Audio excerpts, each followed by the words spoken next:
What is up, you sexy YouTube mother lovers? Now I know what you're probably thinking. Ah, mustache! Yeah, I still have a mustache. I lost a bet with donuts, long story. But I figure while I still have the mustache and look like I'm going through my three-quarter life crisis at 26, let's have some fun. Let's embrace that full Stranger Things 80s nostalgia for a time that we never experienced. So to complete the vibes, I brought some cool 80s guns out today, including one of the more iconic handguns of the 80s. Boom, Desert Eagle. You know what's cooler than a Desert Eagle?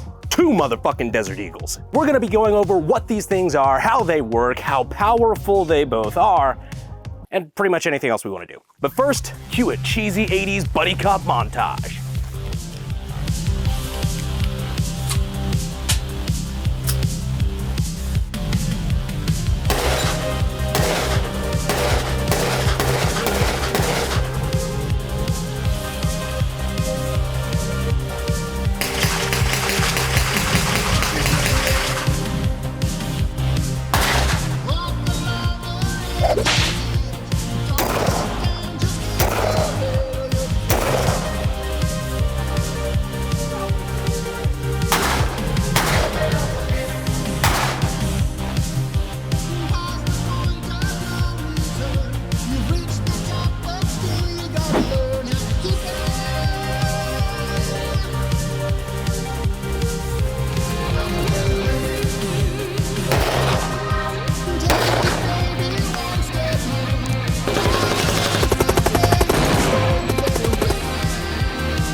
So this is the Desert Eagle, also known as the Desert Motherfucking Eagle, also known as the Deagle, if you're trying to be expedient about it. This thing is an absolute hand cannon that you guys probably remember from Call of Duty, if nothing else. Running around with a gold Desert Eagle, I mean, come on. We all played Modern Warfare 2 back in the day. And you probably deny half the shit you said in the lobbies. Just remember before you go and cancel somebody else, the NSA probably has recordings of that.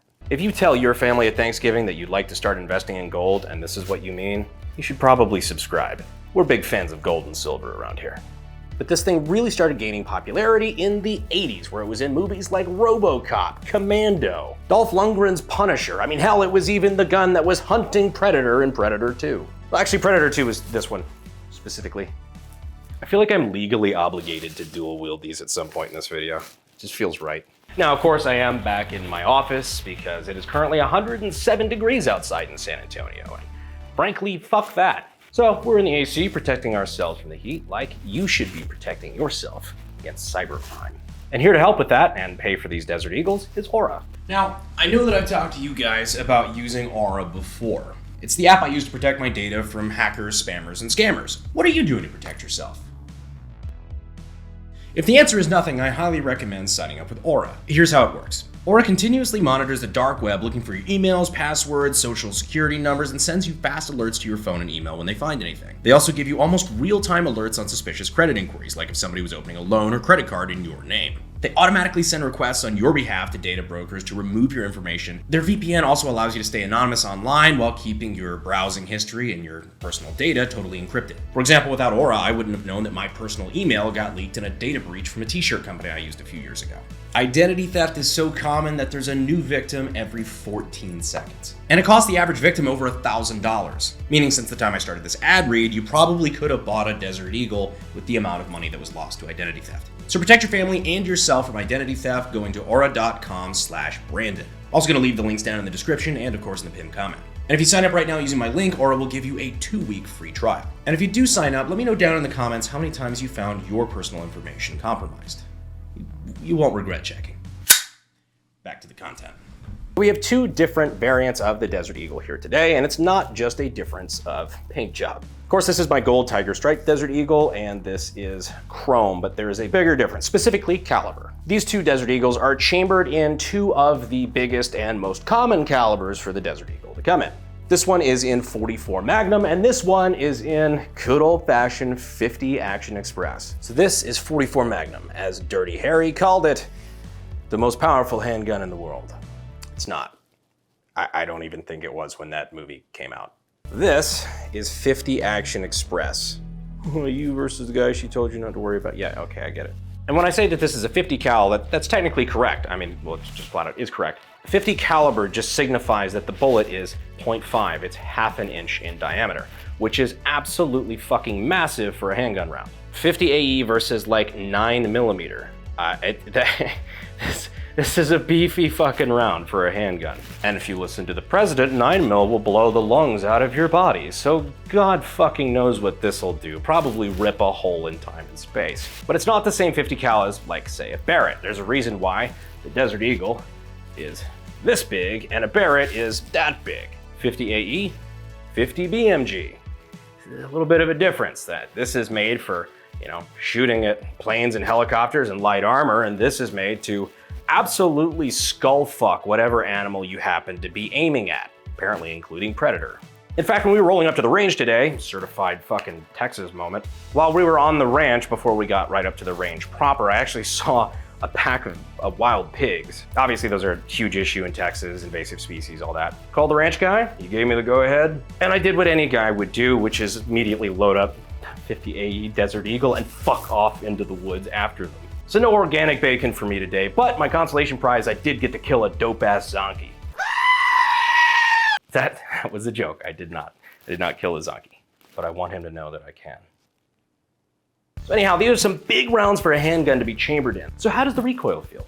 Now, of course, 44 Magnum and 50 Action Express are both very, very big calibers for a handgun to be chambered in.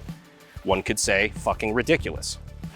I would say fucking ridiculous. That's why I had to buy it. What we're gonna describe now is the recoil impulse of both, kind of show a side-by-side of what both of these guns kind of recoil like, what the kick is like, and which one is right for you, because everybody needs a fucking Desert Eagle. Rip to you non-Americans, I tell you. 44 mag. Actually really not bad.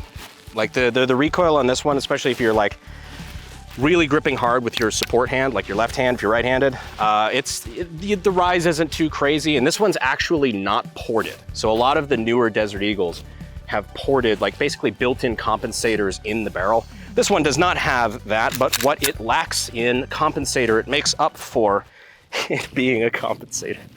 What it lacks in a muzzle brake / compensator, it makes up for it in style points and just being sexy as all hell. I feel like I have to be a drug dealer with this fucking thing.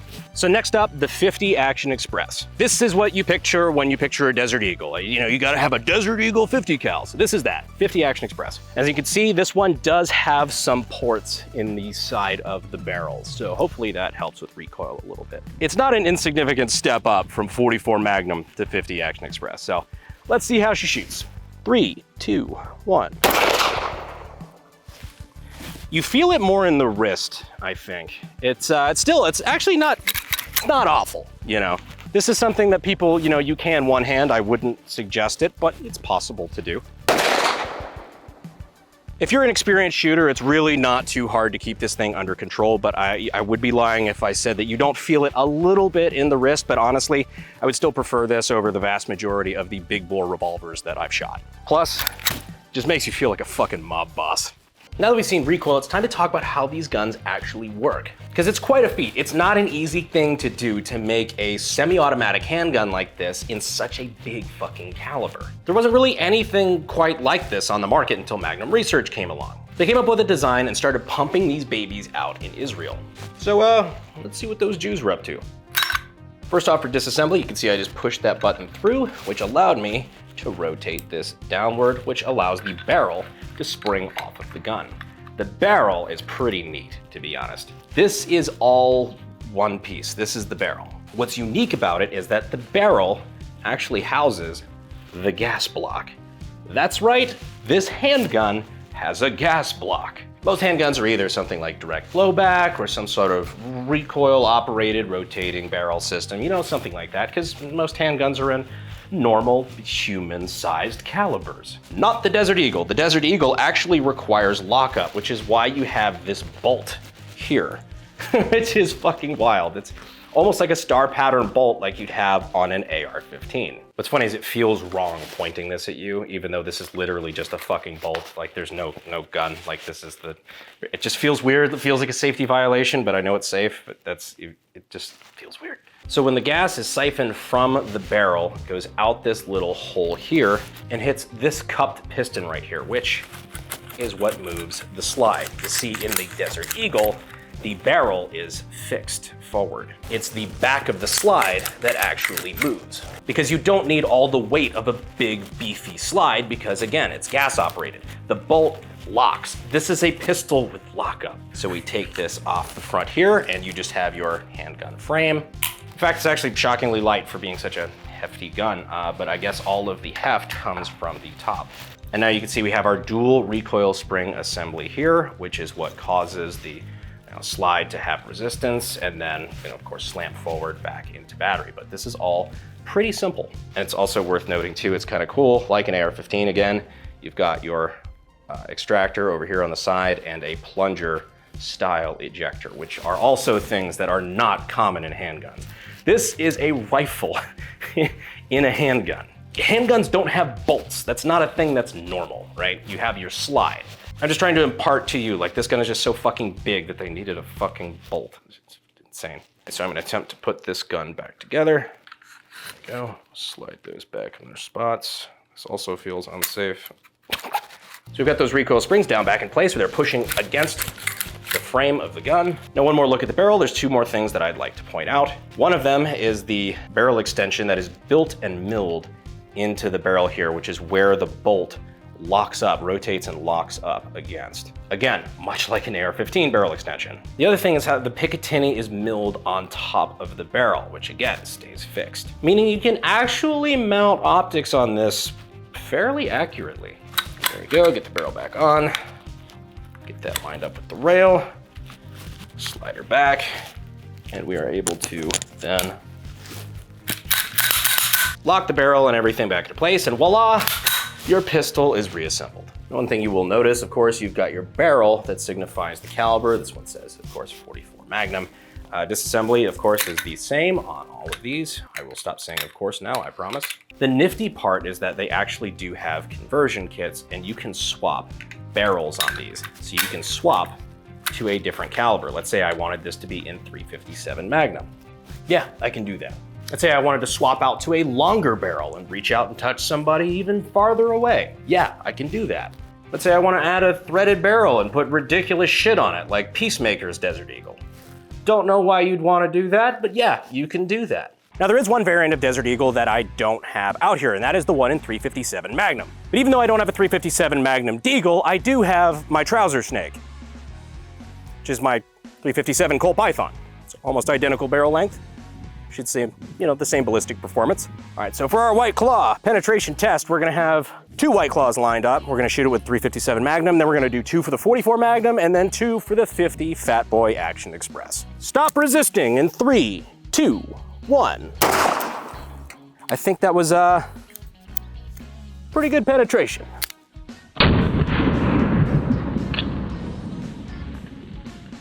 Now for the .44 Magnum. You feeling lucky, punk? It's just ripping them in half.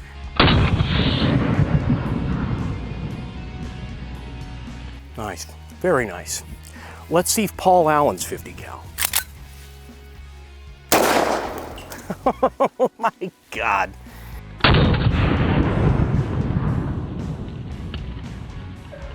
We might need something a little bit better to show the actual power behind this shit, because they all just look like fucking hand cannons. So I think to properly demonstrate the amount of energy these handguns are putting out, I'm gonna do what I call my typical Friday night, which is me and my partner tag teaming some melons. Yeah.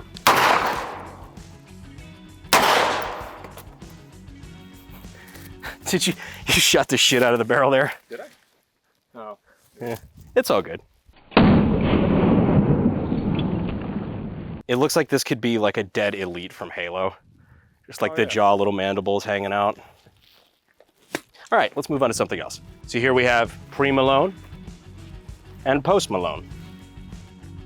That is so fucking good. Yes, I do realize for this particular episode, we have devolved into shooting spherical fruit with large bore handguns.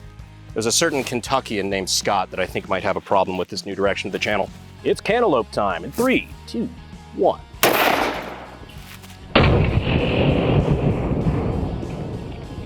Well, we've definitely done a number on the cantaloupe, but I kind of want to check out what that 50 AE is gonna do. Gonna get a little Deadpool action on this one. Got our 50 AE. We've got our last 2 melons lined up. So I don't think we're gonna have a problem going through both.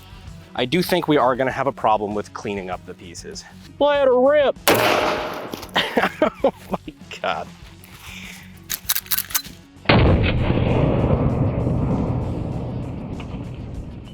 You know, waste not, want not. Oh my God, it's actually fucking delicious. Look, let's be honest with each other. We both know this is not what's gonna kill me. Anytime you shoot food like this, everybody's like, oh, you know, children in Africa could have eaten that cantaloupe. Yeah, well, if they have internet, I'm flexing on them. Well, guys, I know this video is a little different, not our normal style, but you know, that's okay. Variety is the spice of life. Anyhow, I'm no tease, so I will finally dual wield these things, but I just want to let you guys know that I appreciate you watching to the end, and as always, I'll see you sexy YouTube mother lovers the next time we figure out some cool shit to do for you. Thanks.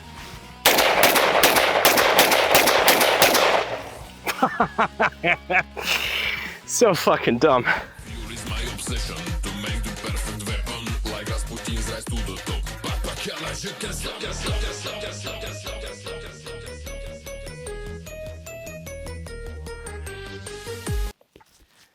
That's what happens when you get a bunch of guys together. One dude starts throwing cantaloupe over the berm and